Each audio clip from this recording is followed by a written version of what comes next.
ரமதானுடைய முதல் நோன்பு பிப்ரவரி 26ஆம் தேதி. என்னங்க சொல்றீங்க? 26ஆம் தேதியா? 28 அல்லது மார்ச் 1ஆம் தேதி தானே சஹர் செய்யற மாதிரி வரும். நீங்க என்ன மாற்றமா சொல்றீங்க அப்படின்னு சொன்னா, நான் 2025 இந்த வருஷத்துடைய ரமதான் முதல் தேதியை சொல்லல, மாறாக இஸ்லாமிய உலகத்துடைய முதல் ரமதான் நோன்பு எந்த வருடத்துல துவங்கப்பட்டது தெரியுமா?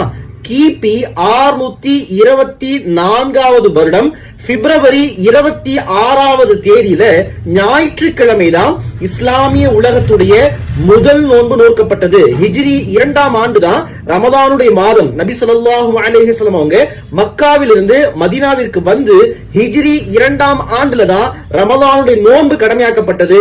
அந்த முதல் நோன்புடைய தேதி ஆங்கில வருடத்துடைய தோதுவாக நம்ம பார்த்தோம்னு சொன்னா கிபி 624 பிப்ரவரி 26 ஞாயிற்றுக்கிழமை. யாருக்கெல்லாம் தெரியலையோ அவங்களுக்கும் இதை அனுப்பி விடுங்க.